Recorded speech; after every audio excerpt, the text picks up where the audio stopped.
Hello, happiness seekers. Welcome back to the Happiness Challenge. This is September Back to Work series. I'm Klaudia Mitura, your work psychologist and the Science of Happiness explorer.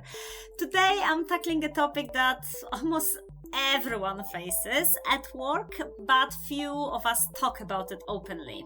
Imposter syndrome. That nagging feeling that we are not as capable as others may think and that we might be found out at any minute. So let's dive in. So whether we are returning from a break, we're starting a new project at work, you're stepping into a completely different role, it's totally normal to feel some self-doubt. In fact, studies show that up to 70% of people experience imposter syndrome at some point in their careers, and that includes really high-flying achievers and leaders and people who we may see from outside as really highly competent. And imposter syndrome can make us question our abilities. It can downplay our achievements, and it may make us worry that we don't belong somewhere. But here is the truth. Actually, imposter syndrome is not a sign that we are failing. It's the opposite. It's actually a sign that we are growing, stretching, and learning something new. Because imposter syndrome activates itself when we are in some unknown territories. Now, let's have a talk about some practical strategies that can help us to deal with imposter syndrome, especially when everything feels new around us. Those are my favorite strategies, and I think they are very effective, and often if we apply them together with talking about our imposter syndrome, they very much can make the difference to our working life.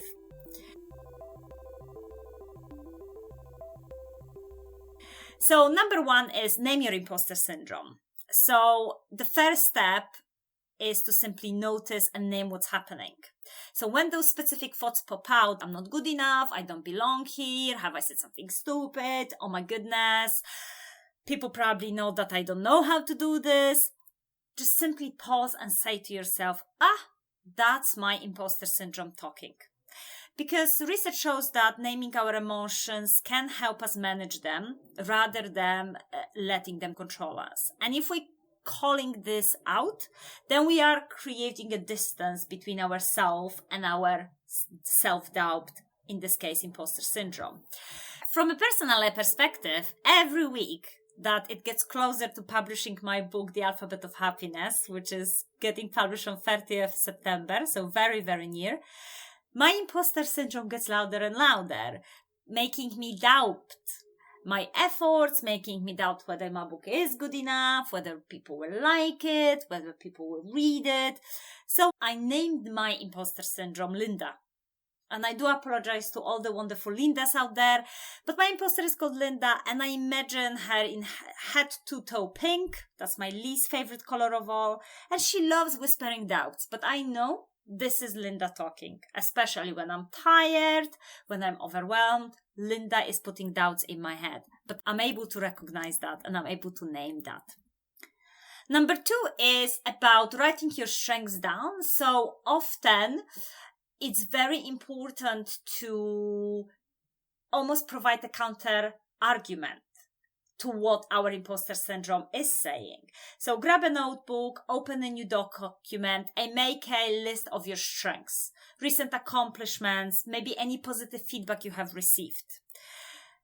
Big or small, this is a real evidence of your skills and impact. So when your imposter syndrome gets loud, revisit this list as a reminder that, you know what, you may not know everything, but you have what it takes because your previous strengths and previous accomplishments.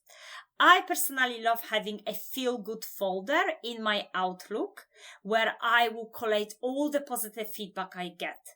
And the more positive feedback I get from reviewers on my book, the quieter Linda gets. Because here it is, there is a positive evidence that imposter syndrome cannot argue with. Number 3 is try to reframe your thoughts. So when you actually catch yourself thinking, well, I don't know what I'm doing, try to reframe it as I'm learning something new, and that's exciting. So yes, there'll be lots of things we don't know, but the idea is that rather than panicking we don't know something, is about thinking I'm learning something new, and that is very exciting. Instead of thinking, well, everyone else is so much more qualified, everyone is so much better than me, try thinking everyone starts somewhere. And my perspective is also valuable, even though I'm starting from a different place. So reframing our thoughts is not about ignoring those challenges. It's just about seeing them as opportunity for growth. What can we learn from those situations when the imposter syndrome is popping out? And how can we change them into those learning opportunities?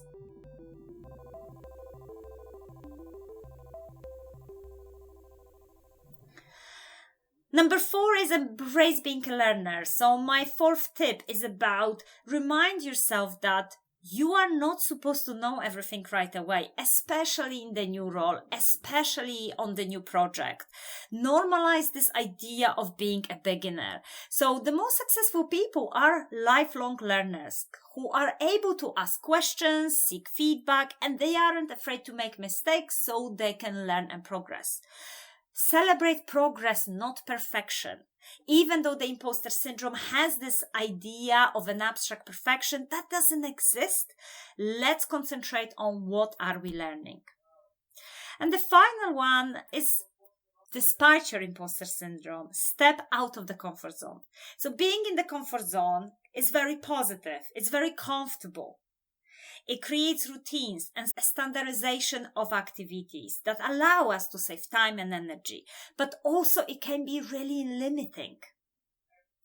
And of course, the moment we step out of the comfort zone, here it is, imposter syndrome is getting louder. But only by stepping out of the comfort zone, we can grow our confidence.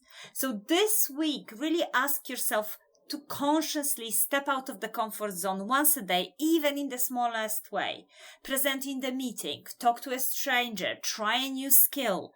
These are just a few examples, but most importantly, do something that shows your imposter syndrome that indeed you can go into unknown, you can go into something new, and you can manage that.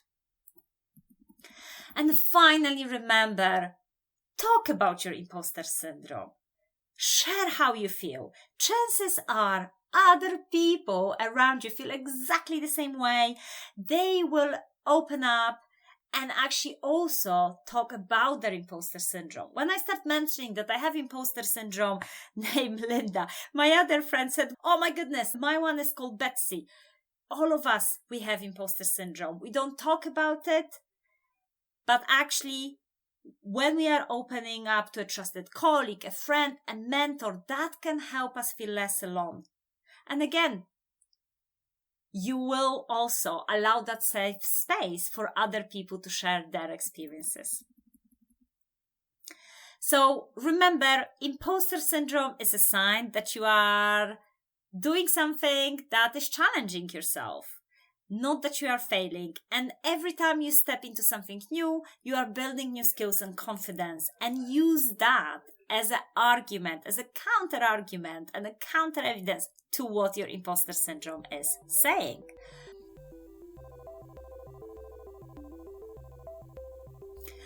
Now, if you have found this episode helpful, I already mentioned my upcoming book, The Alphabet of Happiness, that is launching on 30th September. You can pre-order it now. And actually, in my book, there is an entire chapter on self-belief and how to fuel it. Because yes, imposter syndrome is everywhere. We all have it. I struggled with it as well in my working life. So if you want to check that out, there is an entire chapter with so much research around self-belief and how to fuel it. And if you are up for some exclusive updates, science-backed tips, and behind-the-scenes insights, and also to find out more about my upcoming book launch on 31st of October at Science Museum in London, join my Substack newsletter. Just search for the Happiness Challenge on Substack and you will be getting lots of good things into your inbox. And don't forget, I'm also running a free webinar about the science of happiness at work on 29th of September at 6 p.m. UK time. You can sign up on my website under courses. So let's keep learning, growing and thriving, imposter syndrome and all. Bye.